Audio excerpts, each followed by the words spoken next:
안녕하세요. 지성화의 마음 깨움 채널입니다. 한 달 만에 컴퓨터 앞에 앉아봅니다. 아들네 이사도 하고 바쁜 5월을 보내고 오느라 이제야 마음의 여유가 생겨서 글을 올리게 되었습니다. 일상생활을 하면서 문득 수행이 무엇일까? 무엇을 수행이라고 할 수 있을까? 하는 생각이 들어 오늘은 수행에 대하여 이야기를 적어볼까 합니다.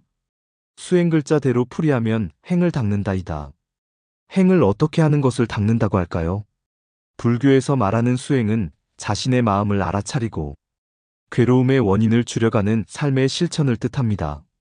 마음을 맑게 하고 집착을 줄이며 현실을 있는 그대로 보고 자비와 지혜를 키우는 과정이라고 할 수 있습니다. 즉, 더 특별한 사람이 되는 것보다 덜 흔들리는 사람이 되어가는 과정에 가깝습니다.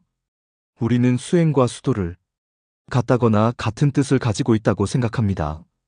수행과 수도는 비슷해 보이지만 깊이 들어가면 결이 조금 다릅니다. 그리고 더 깊은 자리에서는 둘 다 결국 자기 자신을 완전히 밝히는 길로 만나게 됩니다. 수행이란 무엇인가? 먼저 한자를 보면 닦을 수, 행할 행, 즉 삶 전체를 닦아가는 것입니다. 많은 사람들은 수행을 앉아서 명상하고 절하고 기도하고 참선하는 것이라고 생각합니다. 물론 그것도 수행입니다. 하지만 본래 수행은 특정 행동을 말하는 게 아닙니다. 자기 안의 무명, 집착, 분별, 두려움, 탐욕, 나라는 고정된 의식을 밝히고 녹여가는 과정 전체를 말합니다. 부처님 수행의 핵심은 무언가를 얻는 것이 아닙니다. 오히려 허망하게 붙잡고 있는 것을 보는 것입니다.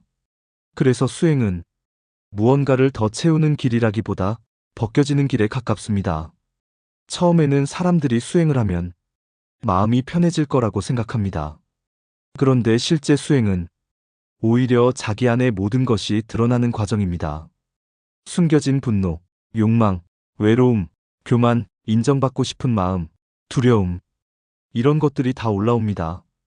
왜냐하면 수행은 마음을 덮는 작업이 아니라 마음을 비추는 작업이기 때문입니다. 많은 사람이 좌선 시간만 수행이라 생각하지만 깊은 수행은 일상에서 드러납니다. 누가 나를 욕할 때, 억울한 상황이 생길 때, 돈 문제 앞에서, 가족 갈등 속에서, 몸이 아프고 힘들 때, 그때 자기 마음이 어떻게 움직이는지를 보는 것. 그것이 살아있는 수행입니다. 그래서 선가에서는 말합니다. 행주자와 어묵동정. 걷고, 머물고, 앉고, 눕고, 말하고, 침묵하고, 움직이고, 고요한 모든 순간이 수행이라는 뜻입니다. 이제 수도를 봅시다. 닦을 수, 길도, 즉 도를 닦는 것입니다. 여기서 우리는 한 가지를 정확하게 알고 가야 됩니다. 닦는다는 의미가 무엇을 닦는다는 것인지를. 모든 사람들이 마음을 닦는다고 하는데 엄밀히 말하면 본래 마음 자체는 닦을 것이 없습니다. 본성은 본래 청정하고 구족하기 때문입니다. 우주의 근본 이치이고 존재의 본성, 참된 자리, 본래 면목에서 나오는 것이기에 닦을 것이 없습니다. 우리는 우리의 본성을 보기 위해 수행을 하는 것이지 그 자체는 이미 온전히 갖춘 한 물건이라 이름할 뿐이지 닦아서 얻는 것이 아닙니다.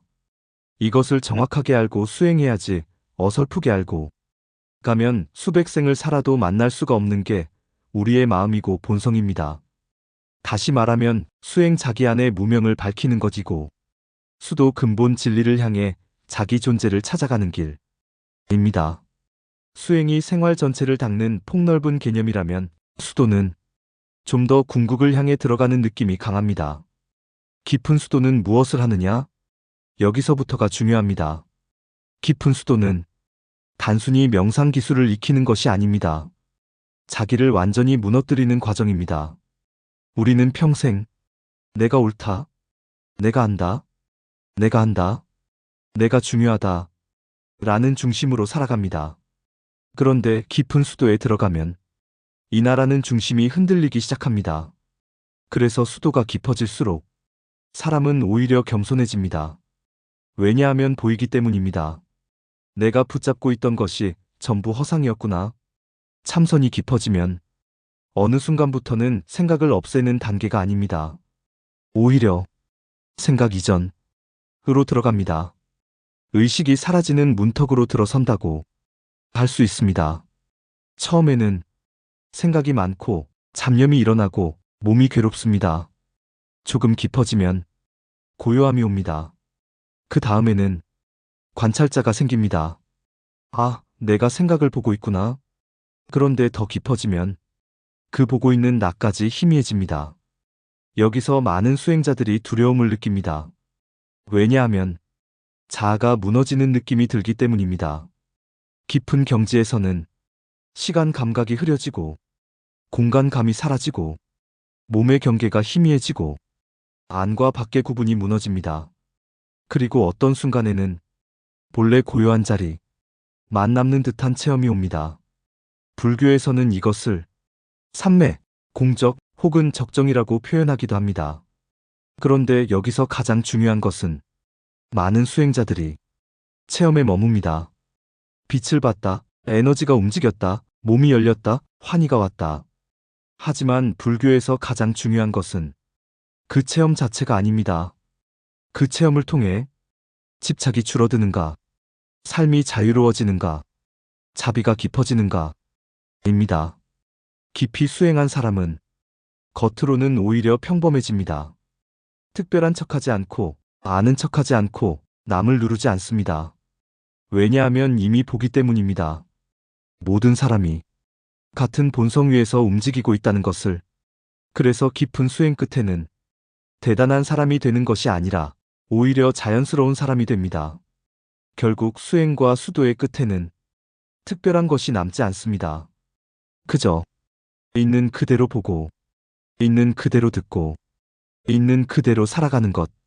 거기에 억지 분별이 줄어들고 붙잡음이 사라지고 삶 전체가 고요한 흐름 속에 놓이게 됩니다.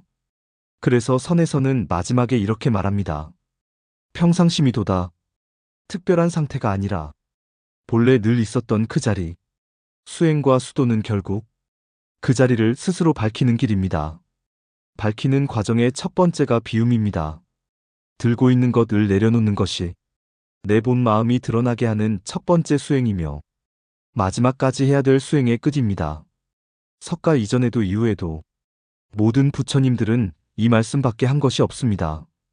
들고 있고 쓰고 있던 색안경만 벗고 내려놓으면 본래 있던 세상이 훤히 드러날 뿐이라고 경전마다 그 말씀뿐인데 왜 안 될까요? 지금 자기가 사는 곳이 꿈속인 줄 모르기 때문입니다.